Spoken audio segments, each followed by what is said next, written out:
বিভিন্ন দিনী ইদারাগুলো থেকে, বিভিন্ন জায়গা থেকে এবং এলাকার বিভিন্ন অঞ্চল থেকে সমবেত দিন দরদি মুসলমান ভাইয়েরা, সর্বপ্রথম আমি আপনাদের শুকরগুজারি আদায় করতেছি যে আপনারা এই অভূতপূর্ব আজকে আপনাদের এই উপস্থিতি এবং আপনাদের এই অভূতপূর্ব উচ্ছ্বাসের মধ্য দিয়ে আপনারা ইসলামী আন্দোলনের পথ চলার একজন পথিককে অনুপ্রাণিত করেছেন। আল্লাহ রাব্বুল আলামিন আপনাদের সকলকে এর উত্তম বিনিময় জাযায়ে খায়ের নসিব করুন। আমিন। কাটা কাটা কয়েকটা কথা আমি বলবো, সময় দীর্ঘ নয়। আর সকলে উপলব্ধি করতে পারতেছেন যে আমার প্রতিটা কথাই এখন এটা অনেক বেশি পরিমাপ করা হচ্ছে, দেখা হচ্ছে যে আমি কি বলি। আপনারা যতটুকু মনে করতেছেন যে শুধু একটা কর্তৃপক্ষ দেখতেছে, তা না, দুইটা কর্তৃপক্ষ দেখতেছে এবং একটা কর্তৃপক্ষ আরেকটা কর্তৃপক্ষ থেকে অনেক বেশি প্রবল। একটা জমিনের কর্তৃপক্ষ আর একটা আসমানের কর্তৃপক্ষ। আমি আপনাদের কাছে দোয়া চাই, জমিনের এই কর্তৃপক্ষের প্রভাব থেকে আসমানের কর্তৃপক্ষের প্রভাব যেন আমার উপর বেশি থাকে। আল্লাহ রাব্বুল আলামিন যেন আমাকে আল্লাহর গোলাম হিসেবে তার নিকটেই যেন আমার মাথাকে অবনত রাখেন। এই দোয়াটুকু আপনারা সকলে আমার জন্য নিভৃতে একান্তে করবেন। দ্বিতীয় কথা, এখানে আমার জন্য অনেক কথা বলা হয়েছে, আমাকে উৎসাহিত করার জন্য এটাই বলা হয়েছে। উৎসাহিত করার জন্য কিছু প্রশংসামূলক বাক্য আলোচনা করা হয়েছে। শাইখুল হাদিস আল্লামা আজিজুল হক রহমতুল্লাহ আলাইহির শানে আমরা এই কথাগুলো বলতাম। সময়ের এতটা অল্প ব্যবধানেই সেই কথাগুলো যে আমার সন্তানেরা যারা বলেছে, আমি সন্তানই বলবো, ছাত্ররা তোমাদের কাছে মুফতি সাঈদ হয়তো অনেক বড় শিক্ষক হতে পারে, আমার কাছে ওই সাঈদই। তারা আমাদের সন্তান, তারাও আমাদের সম্পর্কে সেই কথাগুলো বলেছে। শাইখুল হাদিস রহমতুল্লাহ আলাইহি বলতেন যে এই কথাগুলোকে প্রশংসামূলক কথা নয়, বরং আমি কালিমাতে দোয়াইয়া, দোয়ার বাণী হিসেবে, দোয়ার কথা হিসেবে আমি বরণ করে নিলাম। আল্লাহ পাক আমার সন্তানদের, আমার সহকর্মীদের, তাদের এই কথাগুলোকে যেন আল্লাহ আমার হাতে, আমার ক্ষেত্রে দোয়া হিসেবে আল্লাহ কবুল করেন। এই কথার মধ্যে একটা কথা এসেছে, সেটা হলো প্রতিফোটা জুলুমের প্রতিশোধ গ্রহণ করার কথা।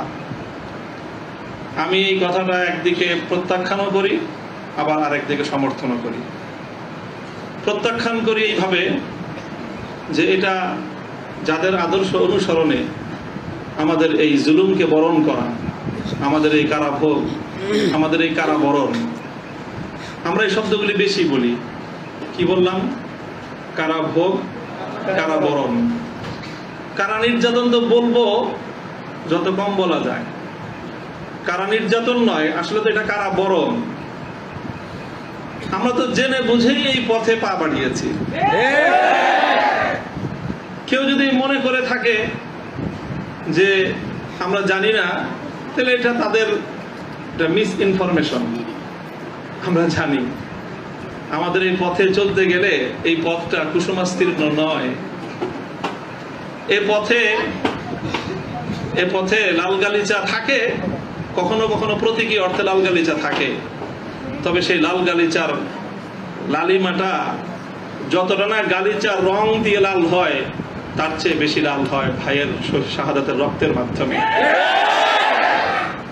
শাহাদাতের রক্তের নজরানা দিয়েই আমরা সেই পথে ইনশাআল্লাহ পৌঁছবো, যে পথে শাপলা চত্বরের ভাইয়েরা শাহাদাতের রক্ত দিয়েছেন, যে পথে আমার হাটহাজারীর সন্তানেরা শাহাদাতের রক্ত দিয়েছেন, যে পথে আমার বিবাড়িয়ার ব্রাহ্মণ শহীদ বাড়িয়ার বীর শহীদানেরা যে পথে আত্মত্যাগ স্বীকার করেছেন, আমরা তাদের সে পথকে ভুলব না।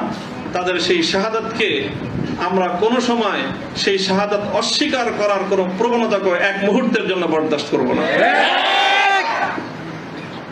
শহীদ হয়েছে আমার ভাই, সরি বলেন, বাংলায় না বলতে চান দুঃখিত, দুঃখিত যদি বলতে না চান, আপনাদের প্রিয় ভাষা ইংলিশেই বলেন, তবে কি বলেন? সরি বলেন। সে রক্তকে অস্বীকার করার চেষ্টা করবেন না। শাহাদাতের শহীদের রক্তের সঙ্গে গদ্দারি করার মতো সেই বেঈমান কওমি মাদ্রাসায় জন্ম হয়েছে। কাজেই যে কথা বলতেছিলাম, যেটা কারা বরণ, আমাদের কারা নির্যাতন তো অনেক পরের কথা। আল্লাহ পাক রব্বুল আলামিন কারা এই কষ্ট থেকে আমাদের সকলকে হেফাজত করেন। প্রতিশোধের যে কথাটা, সেটা আমরা তো পয়গম্বর আলাইহিস সালামদের অনুসারী। নবী ইউসুফ আলাইহিস সালামের সেই বাণী, লা তাসরিবা আলাইকুমুল ইয়াউম, গতকালকেও আমি বলেছি, আজও বলছি, আমরা কোনো প্রতিশোধ গ্রহণ করি নাই, করতে চাই না। করার প্রবণতা কখনো যদি আমাদের মন থেকে উদ্গত হয়, সেটা হলো ইন্নামা যালিকা মিন্নী ওয়া মিনাশ শাইতান, শয়তানের প্ররোচনায় কখনো হয়তো আমরা ব্যক্তিগত আক্রোশে প্রতিশোধের কথা বলে থাকতে পারি, কিন্তু আমরা প্রতিশোধ পরায়ণ নই, এটা মূল কথা। এই হিসাবে আমি প্রতিশোধের এই শব্দকে প্রত্যাখ্যান করলাম।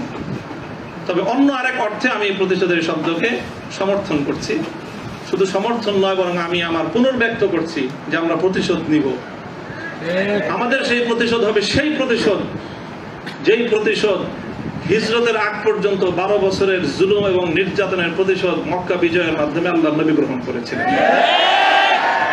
আল্লাহ নবী মক্কা বিজয়ের পরে সেই সকল অপরাধীদেরকে ক্ষমা করার মধ্য দিয়ে, সেই জমিনে আল্লাহর দ্বীনের ঝান্ডা সমুন্নত করার মধ্য দিয়ে মধুর প্রতিশোধ নিয়েছিলেন।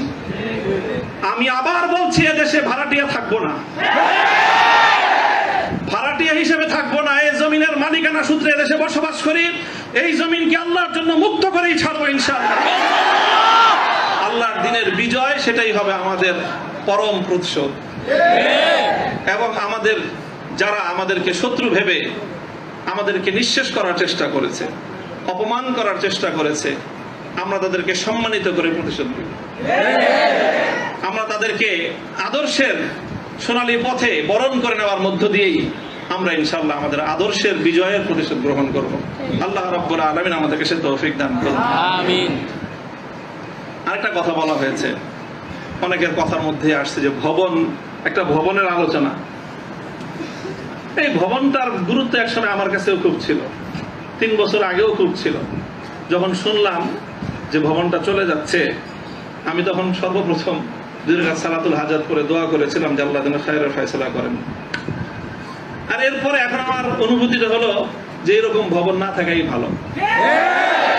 না থাকা ভালো কেন? দস্তারে না দারে মে মা গমে পেয়েছে না দারে মা হেয়েছে না দারে গমে হেয়েছে না দারে। এইরকম ভবন টবন থাকলে এগুলোকে রক্ষা করার জন্য ডানে বামে অনেক কিছু তাকানোর প্রয়োজন হয়। ভবনও নাই, রক্ষা করার জন্য কার পায়ের নিচে তেল মারার দরকার। আজ এখানে মাদ্রাসা, কালকে ইনশাআল্লাহ শাইখুল হাদিসের সন্তান মাহফুজুল হক সাহেব যদি নদীর ওই পারে যে বসেন, ইনশাআল্লাহ ওই কেরানীগঞ্জের ওই একেবারে দূরের চরে বা ওই কোন রুটের চর, কোন চরের মধ্যে এর চেয়ে বড় মাদ্রাসা হবে। প্রয়োজন নাই ভবনের, প্রয়োজন নাই মাদ্রাসার স্থাপন কোন সম্পত্তির।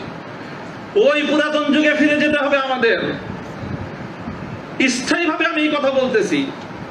এই বিশাল বিশাল আলিশান ইমারত সাজায়, আর সেই ইমারতের মধ্যে সুন্দর সুন্দর আরামদায়ক বিলাসী রুম সাজায়, সেখানে বিলাসী এলেম চর্চা।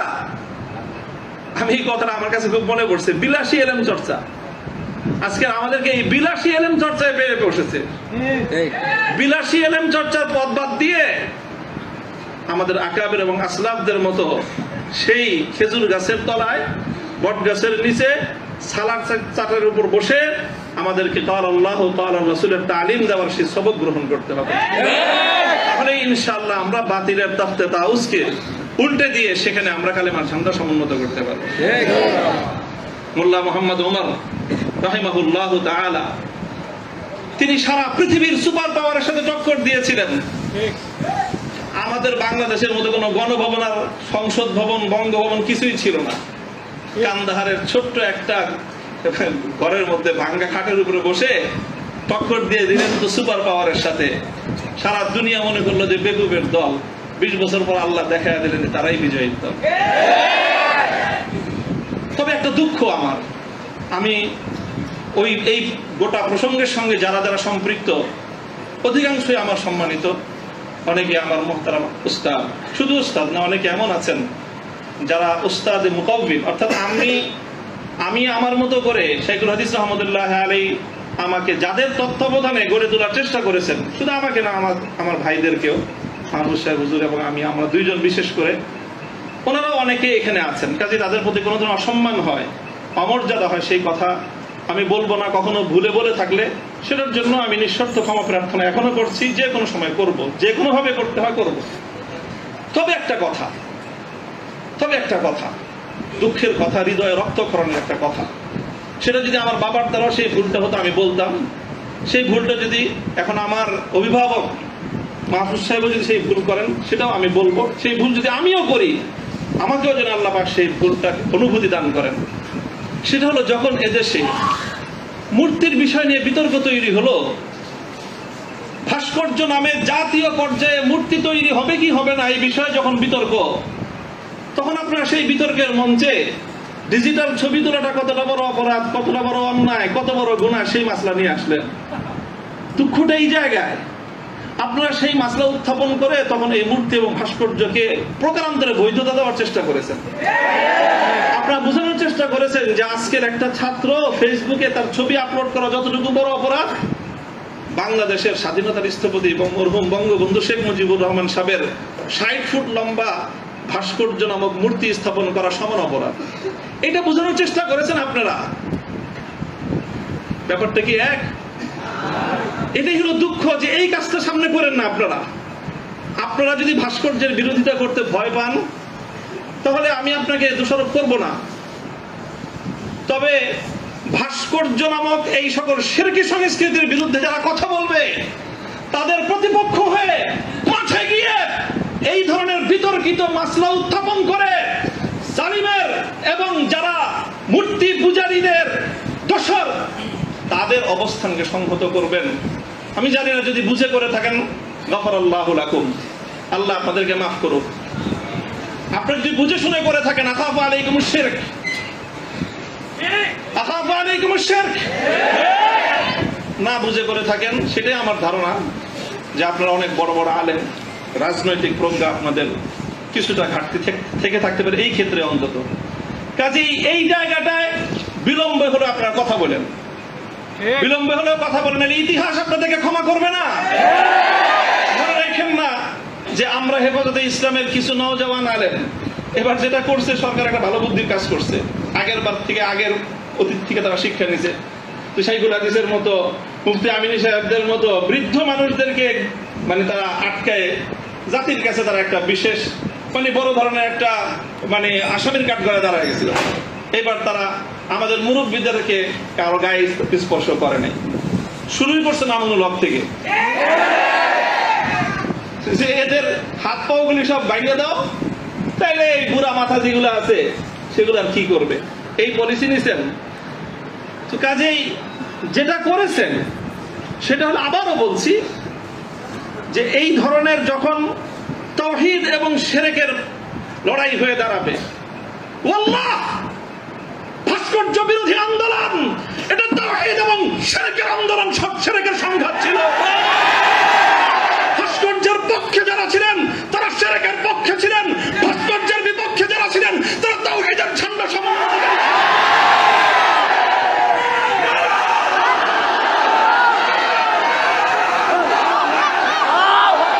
আপনারা শুনেন, আবারও বলছি, ভাস্কর্যের পক্ষ বিপক্ষের এই লড়াইকে একজন মরহুম মুসলিম নেতা, মরহুম বঙ্গবন্ধু শেখ মুজিবুর রহমান সাহেবের ব্যক্তিত্বকে মাঝখানে এনে বিষয়টাকে ভিন্ন রং দেওয়ার চেষ্টা করা হয়েছিল। আমরা তখনও বলেছি, আজও বলি, ভবিষ্যতেও বলবো, ভাস্কর্য এটা বঙ্গবন্ধু শেখ মুজিবুর রহমান সাহেবের, শহীদ প্রেসিডেন্ট জিয়াউর রহমান সাহেবের, সেটার আমরা কোনো পার্থক্য করি নাই। আমি একথাও বলেছি, ভাস্কর্য যদি স্বয়ং আমাদের মুসলিম জাতির পিতা খলিল ইব্রাহিম আলাইহিস সালামের হয়, তাহলে সেই ভাস্কর্যের সাথে কি আচরণ করতে হয় মুহাম্মদুর রাসূলুল্লাহ শিখিয়ে দিয়ে গেছেন। আল্লাহ রাসূল সাল্লাল্লাহু আলাইহি ওয়াসাল্লাম মক্কা বিজয়ের দিন বাইতুল্লাহ থেকে যেই মূর্তিগুলো বের করেছিলেন, যেই ভাস্কর্যগুলো বের করেছিলেন, তার মধ্যে তো একটা ছিল ইব্রাহিম আলাইহিস সালামের মূর্তি। কি বলেছিলেন? কাতালাহুমুল্লাহ, আল্লাহ পাক এই মক্কাবাসীদেরকে ধ্বংস করুক, তারা খলিল ইব্রাহিম আলাইহিস সালামের মূর্তি তৈরি করেছে। আমাদের কথা আপনাদের পছন্দ হলো না, আমি বললাম যে ভাস্কর্য বানায়েন না, এটা বানালে বঙ্গবন্ধু যদি মুসলিম হয়ে মারা গিয়ে থাকেন কবরে তার শাস্তি হবে। তো আপনারা মনে করেন আমরা বঙ্গবন্ধুর বিরুদ্ধে বললাম, আসলে বলি নাই বিরুদ্ধে। তিনি যদি, আবারও বলছি, যদি আল্লাহ তাকে ইমানের সাথে খাতেমা দিয়ে থাকেন, আমি জানি না তার কি অবস্থায় মৃত্যু হয়েছে, সেটা কেউ বলতে পারবে না, তাহলে তার ভাস্কর্য, তার মূর্তি তৈরি করাটা এটা তার সঙ্গে চরম বিশ্বাসঘাতকতা। সর্বশেষ কথা হলো এই, খলিল ইব্রাহিম আলাইহিস সালাতু ওয়াস সালামকে যখন এই মূর্তি বিরোধী আন্দোলনের, মূর্তি বিরোধী কার্যক্রমের পরিণামে নমরুদ কি করেছিল? অগ্নিকুণ্ডে নিক্ষেপ করেছিল। এটা সবাই জানি আমরা। কিন্তু অগ্নিকুণ্ডে নিক্ষেপ করাটা এটা নমরুদের প্রধান শাস্তি ছিল না। নমরুদ ইব্রাহিম আলাইহিস সালাম থেকে যে প্রতিশোধটা গ্রহণ করেছিল সেটা কিন্তু প্রধান এটা ছিল না যে নাকি কি করেছে, আগুনে নিক্ষেপ করেছে। আরে খলিল ইব্রাহিমকে আগুনে নিক্ষেপ করে আর কি প্রতিশোধ নিবে? যে বেটা তার প্রাণাধিক প্রিয় সুপুত্রকে আল্লাহর জন্য হাসি মুখে কোরবানি করতে চায়, তার নিজের জীবনের দাম তার কাছে আর কতটুকু? তারে কি মারবে আর কি জ্বালাবে? সবচেয়ে বড় যে জঘন্য কাজটা নমরুদ করেছিল সেটা হলো ইব্রাহিম আলাইহিস সালাতু ওয়াস সালামকে অগ্নিকুণ্ডে নিক্ষেপ করার আগে ওনাকে বিবস্ত্র করে ফেলেছিল, ওনার সারা শরীর থেকে কাপড় খুলে ফেলেছিল, বাংলায় বুঝেন নাই, উলঙ্গ করেছিল। আল্লাহ পাক রব্বুল আলামিন ইব্রাহিম আলাইহিস সালামকে এর জন্য একটা পুরস্কার দিবেন। সেই পুরস্কারটা আল্লাহর নবী বলেছেন, আউয়ালু মান ইউকসা ইয়াউমাল কিয়ামাতি ইব্রাহিম খলিলুল্লাহ। ও ইব্রাহিম, মূর্তির বিরুদ্ধাচরণ করার কারণে